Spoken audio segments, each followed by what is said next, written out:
तो मध्य प्रदेश में आदिवासी सियासत जोर पकड़ती नजर आ रही है। कांग्रेस सरकार के दौरान विश्व आदिवासी दिवस पर अवकाश घोषित कर दिया गया था, जिसे शिवराज सरकार ने निरस्त कर ऐच्छिक अवकाश कर दिया था। वहीं अब 15 नवंबर को प्रधानमंत्री नरेंद्र मोदी भी भगवान बिरसा मुंडा की जयंती पर आयोजित होने वाले कार्यक्रम में शामिल होंगे और सीएम ने इस दिन अवकाश की घोषणा भी कर दी है।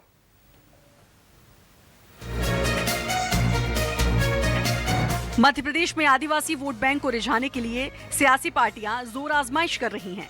बीजेपी भी इस वोट बैंक को अपने पाले में करने के लिए कोई कसर नहीं छोड़ रही। लिहाजा सरकार ने 15 नवंबर को जनजातीय गौरव दिवस मनाने का फैसला किया है और कार्यक्रम को भव्य बनाने के लिए पीएम मोदी खुद दिल्ली से मध्य प्रदेश पहुंचेंगे और कई कार्यक्रमों में शामिल होंगे, जिसकी तैयारियां अभी से शुरू हो गई हैं। 15 नवंबर इस देश के लिए, भारत के इतिहास के लिए, आदिवासी हमारे समाज के लिए, जनजातीय समाज के लिए बहुत बड़ा दिन है कि आदिवासी समाज के भगवान, जिनको हम बिरसा मुंडा जी के जन्म जयंती के अवसर पर इस भारत को मध्य प्रदेश के अंदर माननीय मुख्यमंत्री जी के प्रयासों से माननीय प्रधानमंत्री गौरव दिवस की शुरुआत करेंगे। और ये हर आदिवासी के लिए एक गौरव का दिन है कि जिस दिन हम छुट्टी भी घोषित कर रहे हैं और भगवान बिरसा मुंडा जी की जयंती पर आदिवासी समाज के लिए गौरव दिवस प्रारंभ होगा। दरअसल मध्य प्रदेश की कुल आबादी की करीब 20% आबादी से ज्यादा यानी लगभग 2 करोड़ आदिवासी हैं। प्रदेश की 230 विधानसभाओं में से 47 सीटें जनजातीय समाज के लिए आरक्षित हैं। इसमें से साल 2018 के विधानसभा चुनाव में 30 सीटें कांग्रेस, 16 सीटें बीजेपी के खाते में गई थी। जनगणना 2011 के मुताबिक मध्य प्रदेश में 43 आदिवासी समूह हैं। भील भिलाला आदिवासी समूह की जनसंख्या सबसे ज्यादा 59,939 है।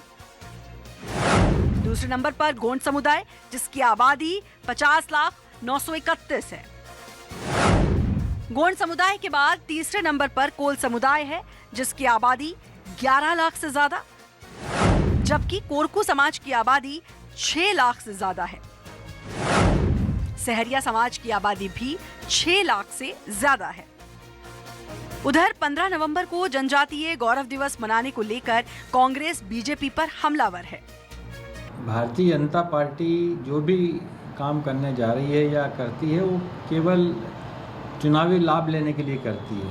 वहीं कमलनाथ जी की 15 महीने की सरकार थी, उन्होंने आदिवासियों के लिए विश्व आदिवासी दिवस पर जो छुट्टी घोषित करी थी, भारतीय जनता पार्टी ने सबसे जैसे ही सत्ता में आई उन्होंने उस छुट्टी को कैंसिल करा।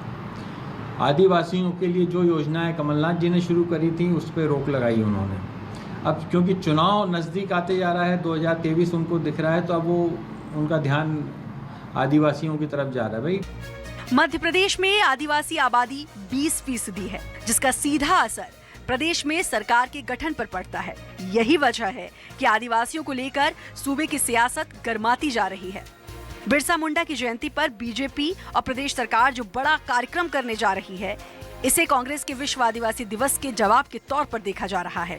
ऐसे में ये देखना होगा कि 2023 विधानसभा चुनाव में बीजेपी को इसका कितना फायदा मिलता है।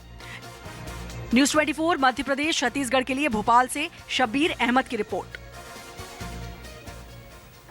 तो 15 नवंबर को प्रधानमंत्री नरेंद्र मोदी भोपाल के दौरे पर रहने वाले हैं। पीएम मोदी के दौरे को लेकर बीजेपी ने तैयारियां शुरू कर दी हैं। इसके लिए बीजेपी दफ्तर को आदिवासी रंग भी दिया गया है। पूरे दफ्तर को आदिवासी परिदृश्य में बदल दिया गया है। वहीं बीजेपी प्रदेश अध्यक्ष वीडी शर्मा ने तैयारियों का जायजा लिया। ज्यादा जानकारी दे रहे हैं संवाददाता शब्बीर अहमद। नवंबर को बीजेपी जो जनजातीय गौरव दिवस मनाने जा रही है, उसको लेकर बीजेपी में तैयारियां शुरू हो चुकी है। आप देखेंगे कि ये बीजेपी दफ्तर की तस्वीरें हैं, लेकिन इसे अब आदिवासी परिदृश्य में बदला जा रहा है। सर, 15 नवंबर को बड़ा कार्यक्रम करने जा रहे हैं पूरे बीजेपी दफ्तर। ये भारतीय जनता पार्टी मध्य प्रदेश के सभी कार्यकर्ता माननीय प्रधानमंत्री जी के आध्यात्मिक चेतना के संदेश के साथ राष्ट्रीय कार्य समिति के लिए उत्साहित है कि सभी कार्यकर्ता, आप देख रहे होंगे हमारी एक सांस्कृतिक परंपरा और इसके आधार पर दिवाली का जो स्वरूप है, वो कार्य समिति की बैठक की तैयारियां हमारे सभी कार्यकर्ता मैदान में लगे हैं और इस परिवेश के साथ इस बैठक स्थल को भी सजाने का काम हमारे कार्यकर्ताओं ने किया है। सर 9 अगस्त को विश्व आदिवासी दिवस था, उसके जवाब में देखा जाए 15 तारीख के कार्यक्रम 15 नवंबर इस देश के लिए, भारत के इतिहास के लिए, आदिवासी हमारे समाज के लिए, जनजाति समाज के लिए बहुत बड़ा दिन है कि आदिवासी समाज के भगवान, जिनको हम बिरसा मुंडा जी के जन्म जयंती के अवसर पर इस भारत को मध्य प्रदेश के अंदर माननीय मुख्यमंत्री जी के प्रयासों से माननीय प्रधानमंत्री गौरव दिवस की शुरुआत करेंगे। बड़ा कार्यक्रम होगा सर जम्बूरी मैदान में, बिल्कुल बड़ा प्रधानमंत्री मोदी जी भी आ रहे हैं। बिल्कुल। तो ये देख सकते हैं आप, वी.डी. शर्मा प्रदेश अध्यक्ष, जम्बूरी मैदान में बड़ा कार्यक्रम होगा 15 नवंबर को और उसी को लेकर ये तैयारियां की जा रही है। एक तरफ जम्बूरी मैदान में बड़ा कार्यक्रम है, दूसरी तरफ बीजेपी दफ्तर को पूरी तरह से आदिवासी परिदृश्य में वहां की संस्कृति को बताने की कोशिश की जा रही है। कह सकते हैं बीजेपी जवाब दे रही कांग्रेस के 9 अगस्त को विश्व आदिवासी दिवस को लेकर जो उन्होंने सवाल उठाए थे उसको लेकर। कैमरामैन लवनीश सैनी के साथ शब्रा अहमद, न्यूज़ 24 भोपाल।